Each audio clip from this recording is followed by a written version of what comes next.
জেলত ভৰোৱাৰ কাৰণে মই না অচি না মই জেলাত এটা গণতান্ত্ৰিক প্ৰক্ৰিয়াৰ মাজত আছোঁ আৰু জেলত যাবৰ কাৰণে যদি বহুত ইচ্ছুক আছে এইটো অলপ স্পীড আপ কৰিব পাৰোঁ আমি কিন্তু এতিয়া আমি চব তথ্য পাতিবিলাক গোটালোঁ প্ৰায় ৩,০০০ কোটি টকা কেলেংকাৰী BTCত তেখেতসকলে কৰিলে ইয়াৰ ভিতৰত ১৫০০ কোটি টকা এনেকুৱা য'ত কোনো ফাণ্ড নোহোৱাকৈ কোনো হেড নোহোৱাকৈ তেখেতসকলে অৰ্ডাৰ দি দিছে পাৰ্চেণ্ট লৈ পেলাই ইয়াৰ ডাটা আমাৰ তাত আছে ৩০০ কোটি টকা এনেকুৱা পেপাৰে পত্ৰে দেখাইছে যে কাম কৰা কমপ্লিট হৈ গ'ল 100%, কিন্তু 5 বছৰ ঠিকাদাৰে পইচাই বিচাৰি অহা নাই।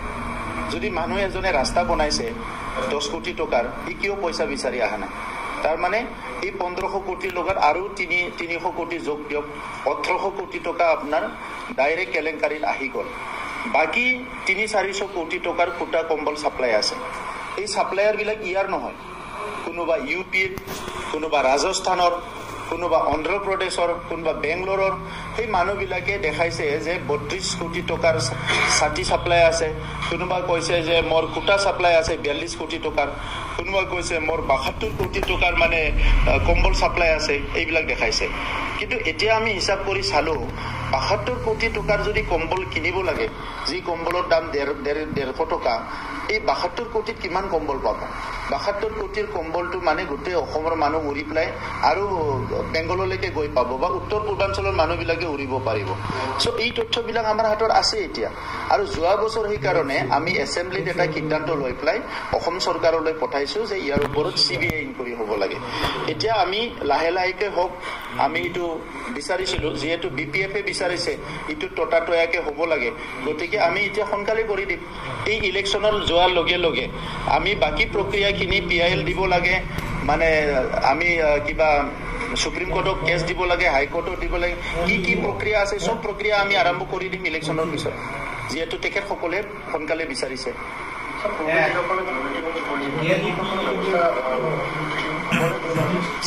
ভাৰতবৰ্ষত যোনে দুৰ্নীতি কৰিছে কোনো সাৰি যোৱা নাই।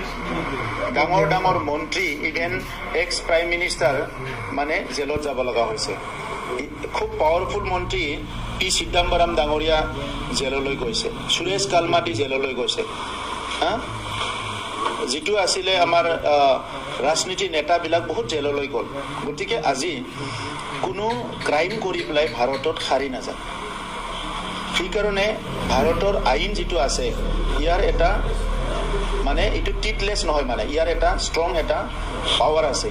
সেইকাৰণে আইনৰ লগত কোনো খেলিব নালাগে, আৰু দেশৰ মানুহবিলাকৰ লগত কোনোবা গাদ্দাৰ কৰিব, ই কেতিয়াও সাৰি যাব নোৱাৰে। সেইকাৰণে এইটো মেটাৰ অফ টাইম।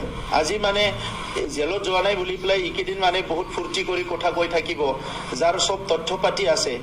এইটো মাত্ৰ নহয়, অকল BTC অফিচৰ পেপাৰত ঘোটালা কৰিছে, ছাপ্লাই ৰাস্তা কিবা স্কিমত কৰিছে, এইটো নহয়।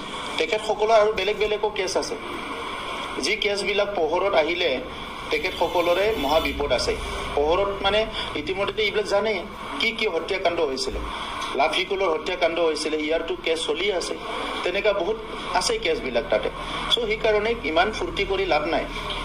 আমি নৰ্মেলি মানুহক ভাল হোৱাটো বিচাৰোঁ, কাৰণ ধৰ্ম গ্ৰন্থবিলাকত লিখা আছে যে পাপক ঘিণ কৰা, পাপীক ঘিণ কৰিব নালাগে। মানৱ জীৱটো শ্ৰেষ্ঠ জীৱ। কোনোবা যদি ভাল হ'ব বিচাৰিছে ভাল হওক, আমি টাইম দিছোঁ। যদি সি ভাল হ'ব নিবিচাৰে, উল্টাকে যদি ইহে মানে মানে কি কয় নিজকে মানে ৰামৰ নিচিনা দেখাব বিচাৰে, তেতিয়াহ'লেতো শাস্তিটো পাব। জিকিব বুলি কোৱাটোতো মুখ্যমন্ত্ৰী ডাঙৰে এইবাৰ কৈছে, আগততো তেনেকুৱা কোনো কোৱা নাছিলে 13খন আসন জিকিম বুলি। এনেই কোনোবা ব্লাইণ্ডাৰ শ্বট মাৰাটো বেলেগ কথা, 14টা আসন জিকিম বুলি। মুখ্যমন্ত্ৰী ডাঙৰীয়াই এইবাৰ কৈছে যে আমি 13টা আসন জিকিম। গতিকে সেইদিনালৈকে মুখ্যমন্ত্ৰী ডাঙৰীয়াই কৈ আছিলে যে আমাৰ 11খন আসন নিশ্চিত হৈ গ'ল, এতিয়া আৰু 2খন আমাৰ আসন বাঢ়ি গ'ল। গতিকে সেইটো পুৰা কেলকুলেশ্যন কৰি এনালাইচিছ কৰি মুখ্যমন্ত্ৰী ডাঙৰীয়াই কৈ আছে, আৰু অসমত তেনেকুৱাই হ'বলৈ গৈ আছোঁ। কাৰণ এতিয়া বিৰোধীৰ কোনো নেতৃত্বও নাই, সংগঠনো নাই, বিৰোধীৰ লগত কোনো ইছ্যু নাই। বিৰোধীৰ লগত না ইছ্যু আছে, না সংগঠন আছে, না কিবা এটা তেখেতসকলে ক'ব পৰা কিবা এটা কথা আছে। ৰাহুল গান্ধী ডাঙৰীয়াই ভাৰত জোৰো বুলি পেলাই এটা নাটক কৰিলে, ভাৰতবৰ্ষখন এতিয়াহে জুৰিব বিচাৰিছে। স্বাধীনতাৰ ৭৫ বছৰ পিছত আৰু কি ভাৰত জুৰিব বিচাৰিছে?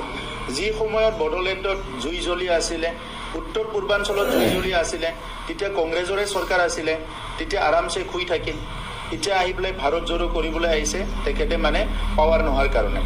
তো আজি যিবিলাক কংগ্ৰেছৰ চিন্তাধাৰা, এইটো দি মানুহ আৰু কোনো পতি নাযায়। ইতিমধ্যে চবেই গম পাই গৈছে, না কংগ্ৰেছৰ লিডাৰশ্বিপ আছে, না সংগঠন আছে, না ইছ্যু আছে। গতিকে তেখেতসকলে আৰু একো কাম কৰিব নোৱাৰে। আৰু BPFৰ সমস্যাটো নিজে হাগ্ৰামা মহলাৰী ডাঙৰীয়াই 17 বছৰ চান্স পাইছিলে BTR অঞ্চলৰ পিছপৰা অঞ্চলবিলাক ডেভেলপ কৰাৰ কাৰণে, অন্তৰ্গাঁথনি নিৰ্মাণ কৰাৰ কাৰণে, বিভিন্ন জাতি জনগোষ্ঠীৰ মাজত সমন্বয় কৰি এটা সুস্থ পৰিৱেশ কৰাৰ কাৰণে।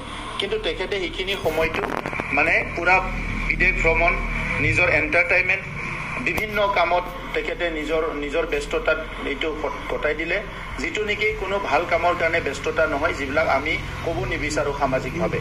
তো সেইকাৰণে আজি এই কথাবিলাক চবে জানে। আৰু সেইকাৰণে আজি ইয়াত কোনো প্ৰতিদ্বন্দ্বী বুলি একো নাই। ইয়াত একপক্ষীয় মানে নিৰ্বাচন হ'বলৈ গৈ আছে। NDAৰ প্ৰাৰ্থীসকলে বহুত ভোটত এইবাৰ বিজয়ী হ'বলৈ গৈ আছে।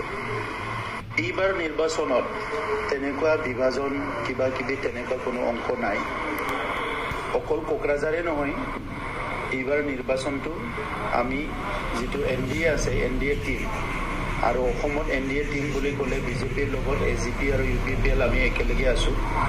আমি 14টা লোকসভা সমষ্টি প্ৰধানমন্ত্ৰী নৰেন্দ্ৰ মোদী ডাঙৰীয়াক আগত লৈ পেলাই আমাৰ নেতা হিচাপে আমি নিৰ্বাচন খেলি আছোঁ। আমাৰ মুখ্যমন্ত্ৰী ডক্টৰ হিমন্ত বিশ্ব শৰ্মা ডাঙৰীয়া আগত লৈ পেলাই আমাৰ নেতা হিচাপে আমি নিৰ্বাচন খেলি আছোঁ। আৰু প্ৰধানমন্ত্ৰী ডাঙৰীয়াই যোৱা 10টা বছৰত ভাৰতীয় নাগৰিকসকলৰ মনটো তেখেতে জয় কৰিব পাৰিছে। সকলোৰে মনত এটা স্থান তেখেতে ল'ব পাৰিছে। গতিকে এতিয়া জাতি ধৰ্মৰ কথা নাই, কোনো ভোট বিভাজনৰ কথা নাই। সকলো বিচাৰিছে যে প্ৰধানমন্ত্ৰী নৰেন্দ্ৰ মোদী ডাঙৰীয়াই তৃতীয়বাৰৰ কাৰণে প্ৰধানমন্ত্ৰী হ'ব লাগে, 1 নম্বৰ কথা।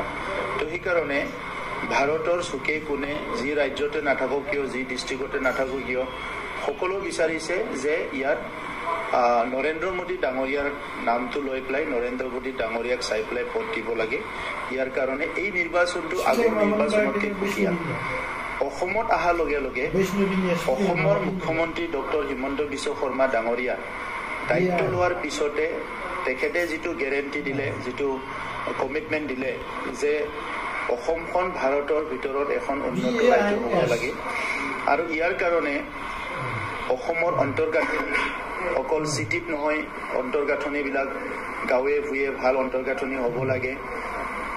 সামাজিক পৰিস্থিতি ভাল হ'ব লাগে। আজি সেইকাৰণে যিমান সশস্ত্ৰ সংগ্ৰামী আছে সকলোৰ লগতো কথা পাতি মূল খুঁটিলৈ লৈ অহা হ'ল। ইয়াৰ পিছত যিটো আৰ্থ সামাজিক উন্নয়ন, আমাৰ শেষ মানুহ বুলি যাক কোৱা হয়, দৰিদ্ৰ সীমাৰেখাৰ তলত, সেইসকলক অৰুণোদয় দিয়া, বিভিন্ন আঁচনি দিয়া, ৰেচন কাৰ্ড দিয়া, এই গোটেই আঁচনিবিলাক আজি এটা সামাজিক সুস্থিৰতা আনিবলৈ সক্ষম হৈছে। আৰু অৰ্থনৈতিকভাৱে আগুৱাই যোৱাৰ কাৰণে সকলোকে এটা সাহস দিছে আৰু সকাহ দিছে। গতিকে এই নিৰ্বাচনটো আগৰ নিৰ্বাচনৰ লগত কোনো কাৰণতে নিমিলে।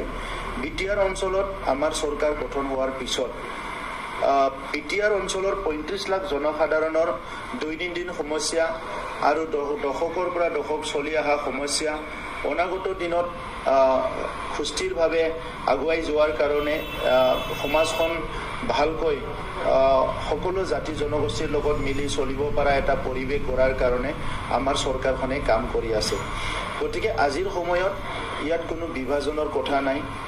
আগত যিটো 17 বছৰ BPFৰ চৰকাৰ চলি আছিলে, সেই সময়ত বহুতবাৰ আমাৰ অঞ্চলত সংঘাত হৈছে আৰু সেই সংঘাতবিলাক মানুহে পাহৰি যোৱা নাই।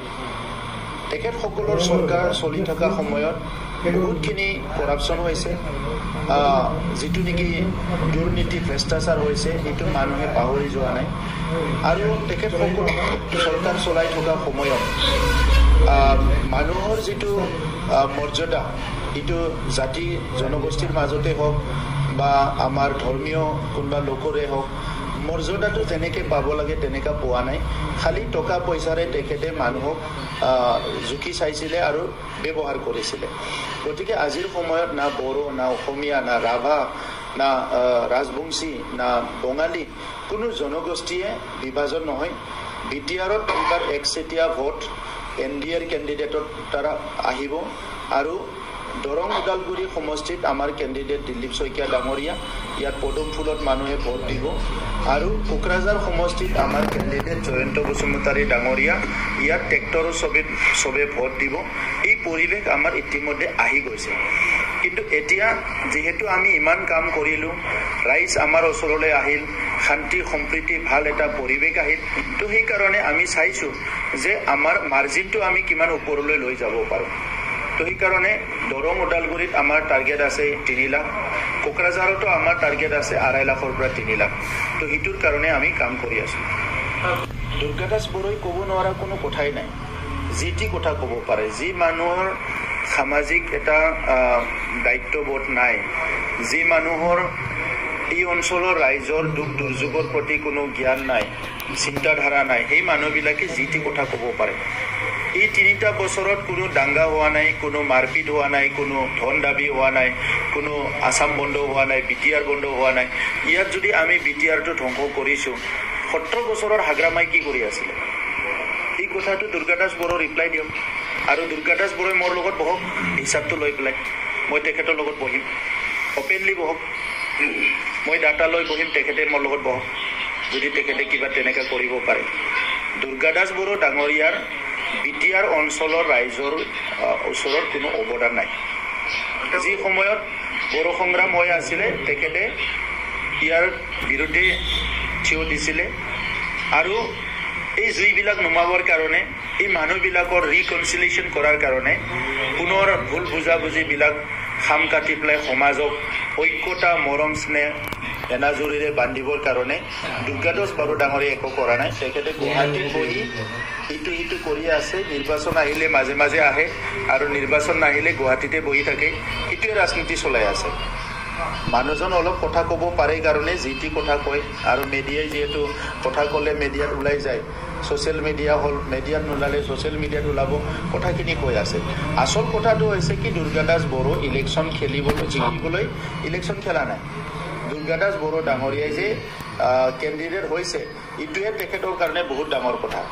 1 2 নম্বৰ কথা BPF তেখেতৰ দ্বাৰা তেখেতক কেণ্ডিডেট বনাই কিছুমান ভোট তেখেতসকলে ধৰি ৰাখিব পাৰে নেকি নহলে এই পাৰ্লিমেণ্ট নিৰ্বাচনৰ পিছতে BPFৰ দোকান বন্ধ হৈ যাব সো হিটোৰ কাৰণে দুৰ্গাদাস বড়োক তাতে কেণ্ডিডেট হিচাপে দিছে যাতে 2-4টা যি ভোট পাৰে BPFৰ ভোটটো ইহঁতৰ কৰ্মকৰ্তা কাৰ্যকৰ্তাক ধৰি ৰাখিব পাৰে নেকি এই কাৰণেহে দুৰ্গাদাস বড়োক কেণ্ডিডেট দিছে এছেম্বলিৰ নিচিনা কাউন্সিলৰ নিচিনা বহুত হুলুচ দেখিবলৈ নাপায় কাৰণ এৰিয়াটো বহুত ডাঙৰ হয় সেই কাৰণে এতিয়া যেটো আমাৰ অৰ্গানাইজেশ্যন যেটো আছে UPPLৰো আমাৰ একদম তৃণমূল পৰ্যায়লৈকে সংগঠনটো শক্তিশালী BJPৰ তৃণমূল পৰ্যায়লৈকে সংগঠনটো শক্তিশালী আমাৰ ইতিমধ্যে হিচাপ আহি গৈছে প্ৰায় কোট কিমান ভোট আছে কোট কিমান ভোট নাই কোনে আমাক ভোট দিব কোনে কাক ভোট দিব গতিকে এতিয়া যেটো আছে মোবিলাইজেশ্যন প্ৰচাৰ যেটো কোৱা হৈছে এই কামটো একফালেদি আমাৰ প্ৰায় শেষে হৈছে কিন্তু নিৰ্বাচনটো এটা আমাৰ গণতান্ত্ৰিক এটা উৎসৱ গতিকে এই গণতান্ত্ৰিক উৎসৱটো এই এটা স্কোপ আমি পাওঁ 5 বছৰৰ মূৰত ভাৰত চৰকাৰত মানে চৰকাৰ এখন বনাবৰ কাৰণে এই উৎসৱৰ কাৰণে আমি ঘূৰা ফুৰা কৰিম মেল মিটিং কৰিম আমাৰ কৰ্মকৰ্তা কাৰ্যকৰ্তাবিলাক একেলগে বাইক ৰেলী কৰিব মিটিং কৰিব এইবিলাক চলি থাকিব